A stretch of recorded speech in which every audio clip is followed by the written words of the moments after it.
and welcome to another edition of Eco Africa. I am Sandra Twinovidio coming to you from Kampala here in Uganda. Well, it has been nearly 5 years since this show focusing on environmental issues first went on air, and we're looking forward to reporting on more and more amazing projects and great ideas for protecting and improving the world we all live in, as well as drawing attention to the problems that urgently need solving. Well, here are some of the topics coming up on the program. Eco-friendly transportation technology made in Africa, an example from Kenya. Popcorn and why it's not just for eating, as scientists in Germany will demonstrate. And nature conservation in South Africa, inspiring young people to protect wildlife. But first, we head to Namibia. More than 20% of the country is under conservation management. It is home to incredible variety of rare and endangered species of animal, including the cheetahs. The super fast cats need a very specific kind of environment to breed, hunt and maintain their body temperature when it gets very hot. The trouble is that they often live near rural communities and cause problems for people and their livestock. Now, researchers have found a way for farmers to drastically, of course, reduce their livestock losses without killing the beautiful big cats.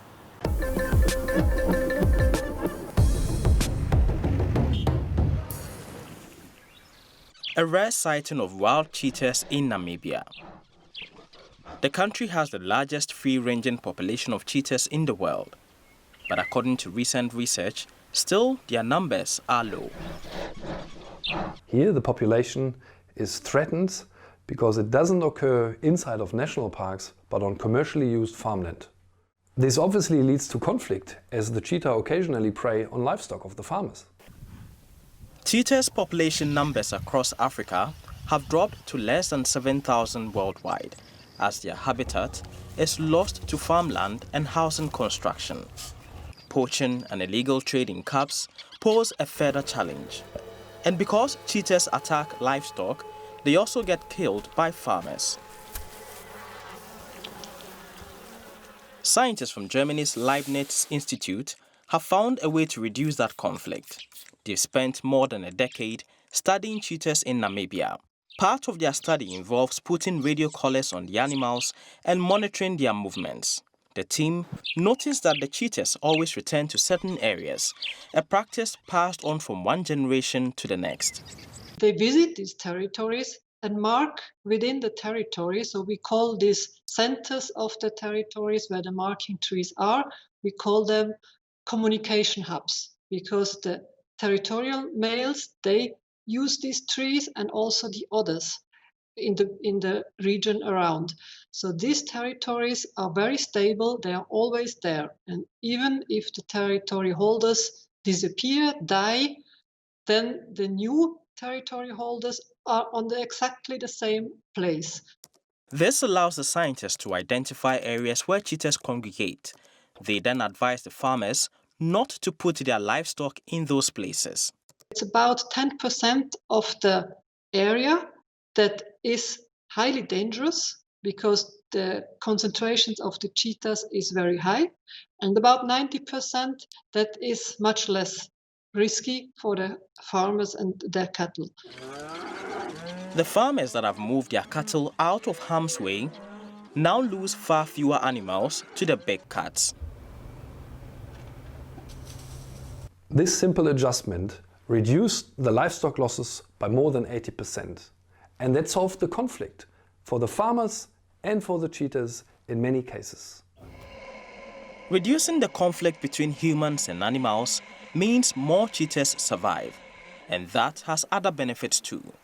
These powerful predators help keep the populations of grass-eating animals under control, thus preserving and maintaining the ecological balance of the savanna. What incredible creatures, and what a great idea to promote peaceful coexistence between the wild animals and the humans. Our next report is about a really interesting venture in South Africa.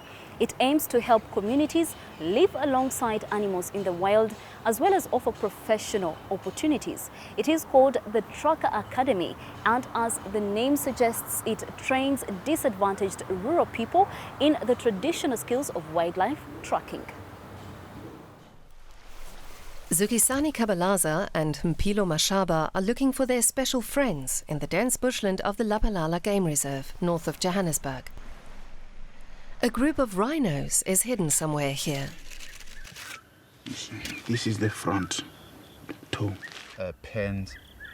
They'll cross that river or else they'll drink water. Spurs on the ground, twisted twigs and droppings lead them to the animals.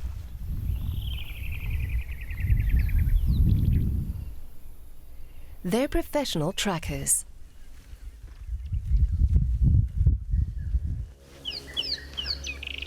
Our ancestors, they were doing this tracking thing for living, for meat, food. They were hunting.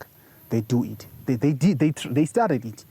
We are just carrying on their food, but in a different way, because they were doing it for food. We are doing it for the world, not to kill, but to protect. Towards the rhinos. Trackers play a critical role in keeping the animals in the reserves safe.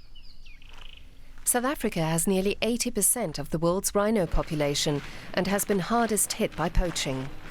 But since 2014, thanks to strict security measures, reserves have halved rhino killings, from 1,200 animals to about 600 in 2019. To keep his animals safe, conservation manager Herman Müller does not only rely on devices. But then we do a lot of monitoring work, especially on conservation, important species like rhino, some of the big cats and so on, where we utilize various forms of technology to try and track these animals and keep tabs on these animals. But technology fails on you from time to time, and then we have to revert back to the basic tracking skills. The Samara Reserve is part of the Great Karoo, a semi-desert region with characteristic wildlife, vegetation, soil and climate conditions. The reserve is also one of 3 training grounds for a very unusual tracker academy. Today is examination day. Lebogang Matebula has to show his instructors he can track an antelope in the semi-arid Karoo biome. It's a front one, because even when you check here in front here, they're a little bit blunt. A good tracker reads the environment and develops an intuitive feeling for the ways and habits of animals. Droppings are just one of many signs they read. Finally, Lebogang Matebula finds his target hidden in the bushes. I grew up in the bushes area, that side in Mpumalanga. So I see a lot of animals, the smallest one. So, and then you know that the biggest animal like rhino and everything, they are inside the reserve. So I was getting that motivation of I want to go to learn about those animals and everything. The Academy is an NGO that offers free training to 24 young rural people from various African countries each year. Realizing that only a few traditional trackers remained in southern Africa, Alex van Heerfer started the school 10 years ago with the help of a private sponsor. Meanwhile, the Academy gets thousands of applications per year. This one. We are training trackers for the benefit of conservation and for the benefit of an ancient culture and to improve the lives of the students that come through our program. And it is proving successful. 94% of all graduates are employed. And the trackers are needed. Many iconic animals like crocodiles, leopards and cheetahs remain critically endangered. After a long day of working and learning in the veld, the pupils return to the boarding house for supper. Many of them heard of the Tracker Academy through people from their villages who went through the program and subsequently found work in the reserves. They hope that they too will one day be a role model for their peers back home.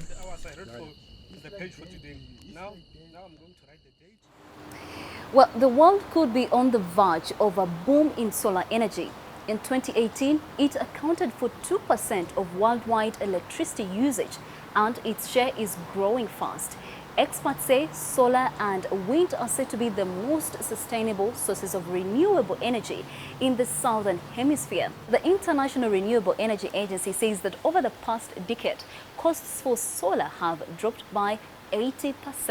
Let us now go visit an energy provider that is building the biggest solar park in Germany. These panels are pretty easy to install, but there are thousands of them still to go.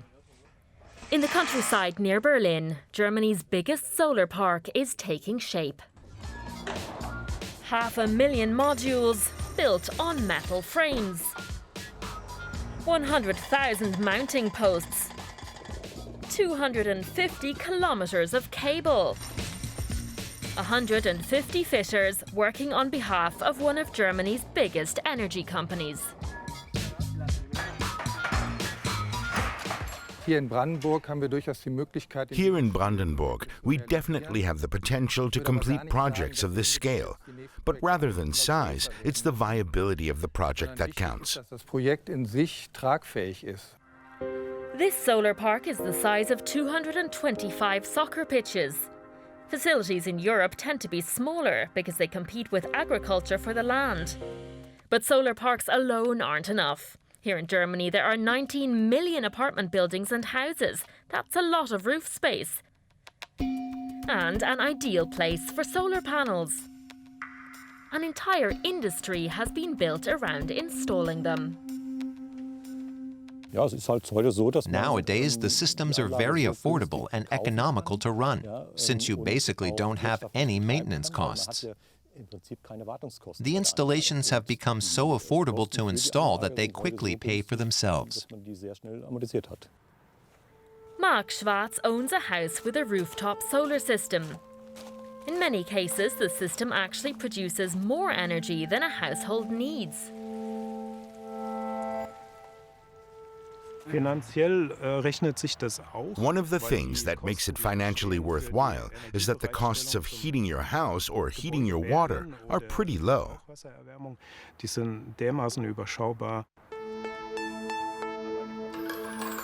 The equipment pays for itself in just a few years. After that, the electricity produced is essentially free. Mark Schwarz's energy needs do exceed what he produces, though. That's because his family have 2 electric cars that need to be recharged.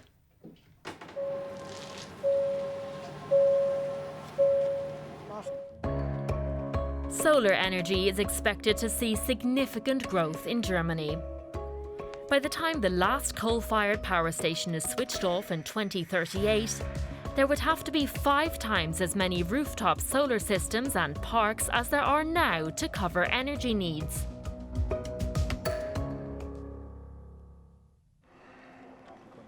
Solar energy would then account for 1/4 of the country's power output. Back to Germany's biggest solar park project. 10 years ago, the operating company was one of the biggest nuclear power producers in the country. They still run several coal-fired plants, but that will soon be a thing of the past.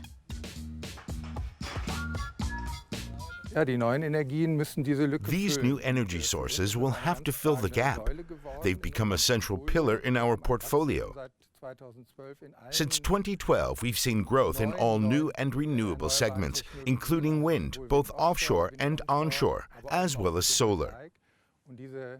These technologies will account for about half of our output by 2025. The solar panels just keep on coming, day in and day out.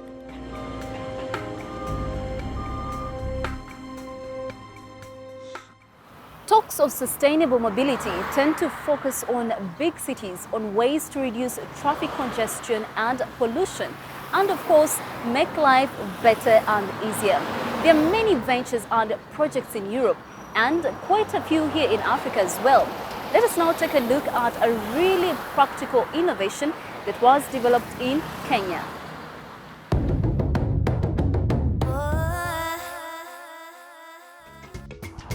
These hand carts often weigh several hundred kilos. And here in Kenya's capital, Nairobi, exhaust and noise are another problem for day labourers. Kenneth Gwantai's invention could make life easier. It's an electric-powered cart that goes faster and can carry more. We invented a system that will enable this electric hand cart to self-recharge while in motion through kinetic energy.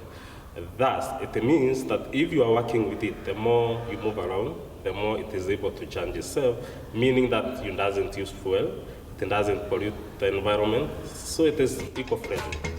In addition to sparing the environment, the new vehicle can move at up to 7 kilometers an hour without using much manpower. Its ability to power itself is kinetic energy at its best, and a big help for users. Imagine a situation whereby you are walking in a town and everything is totally quiet. The environment there is totally clean. To achieve this, Gwantai developed his electric rickshaw. Unlike noisy diesel tuk-tuks, this version rolls through Nairobi almost silently and without emissions. It also carries 5 instead of 3 people. We want to diversify to other products that can utilize our technology. May it be vans, may it be buses. Once we get there, we will be able now to develop one of the major electric mobility companies in Africa. On top of that, it's produced sustainably, since all components of the electric vehicles come from the region. And how about you? If you're also doing your bit, tell us about it. Visit our website or send us a tweet. #DoingYourBit. We share your stories. A lot of the things we use in our day-to-day life are made from oil, plastic and fossil fuels, as you viewers no doubt know. And that is bad for the environment. Exhaust fumes from the cars and trucks, plastic trash in the oceans, or piling high in landfills. And those are just a couple of examples. It is a terrible problem. Scientists are looking for alternatives and sometimes come up with great ideas and products. There is a professor in Germany who's doing seemingly magical things with popcorn. This building is getting added thermal insulation and damp-proofing from polystyrene foam. Every year, over 10 million tons of this synthetic material are turned into everything from facade cladding to disposable bowls and cups and packaging. But while extremely useful, the downside of the material is that it is essentially non-biodegradable and takes centuries to break down. And as it does, it releases minuscule particles into the ground and our water supplies. This man has a plan to replace the plastic pollutant. Since 2008, Alireza Karazipur and his team have been looking into an environmentally friendly alternative, popcorn. It's similar to polystyrene foam. It consists of a mass of cavities filled with air. You can see them when you dissect a piece of popcorn and examine it under the microscope. That's what makes it so light. The researcher and his team have already used popcorn to create kitchen furniture. They are showing manufacturers the range of potential applications for popcorn.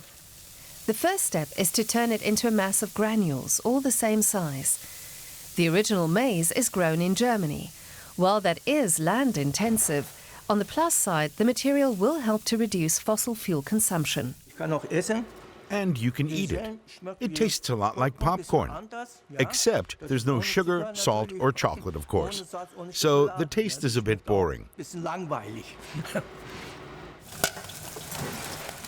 The granules are then pressed together to form sheets or panels, with plant protein providing the bonding agent, as opposed to synthetic chemicals.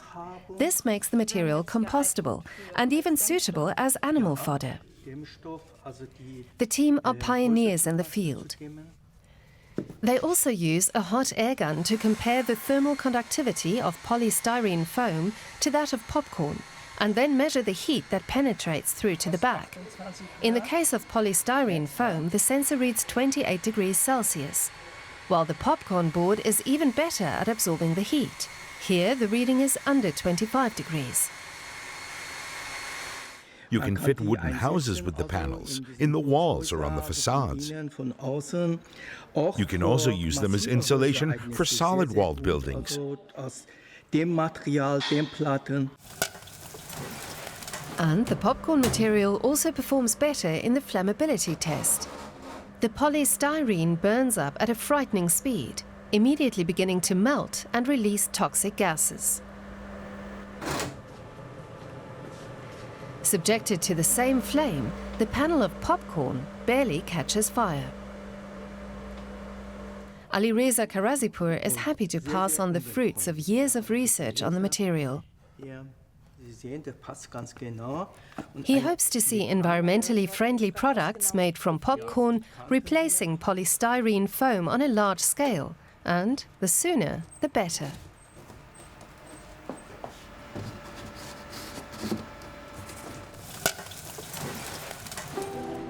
The first popcorn packaging is due to go on the market in the fall of 2021 and will hopefully help to reduce the world's growing mountains of plastic waste.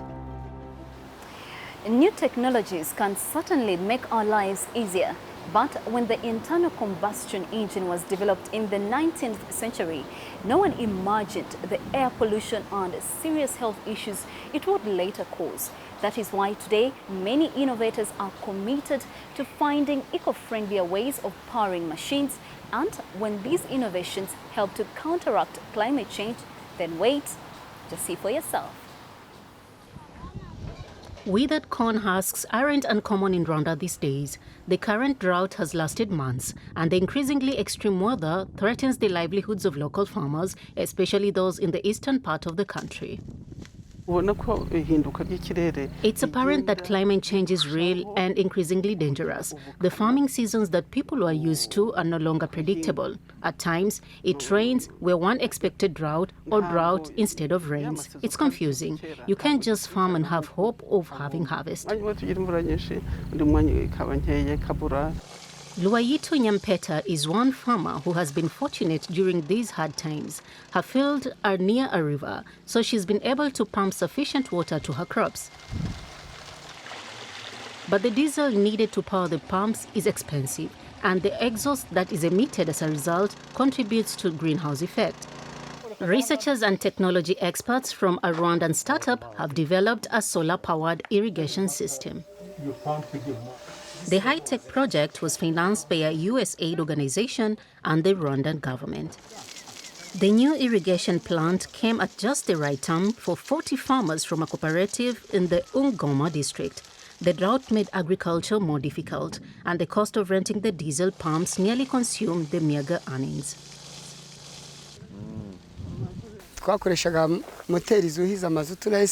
We ended up spending much of our earnings on buying fuel while using the fuel pumping generators. There's little left for our livelihood. Now we have gotten rid of all those expenses. We only need to deploy someone to water the plants.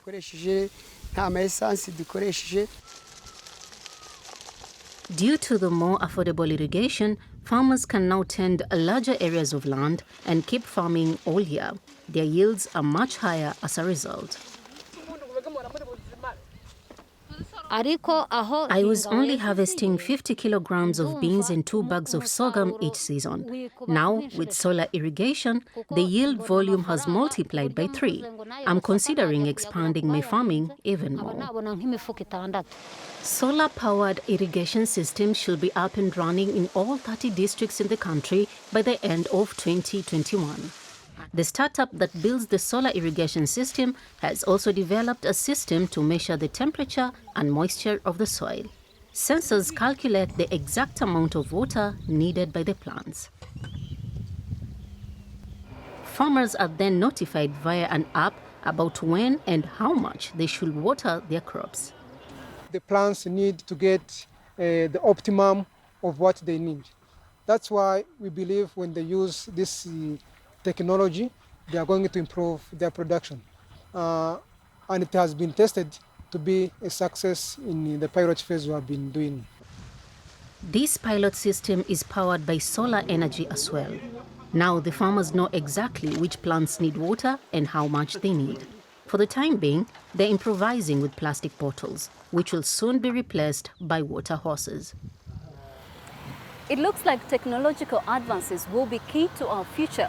That is all for today's show. Thank you all for being with us. Hope to see you again next week. We'll be back with more exciting stories about nature and conservation. I am Sandra Twinovio, signing off from Kampala, here in Uganda.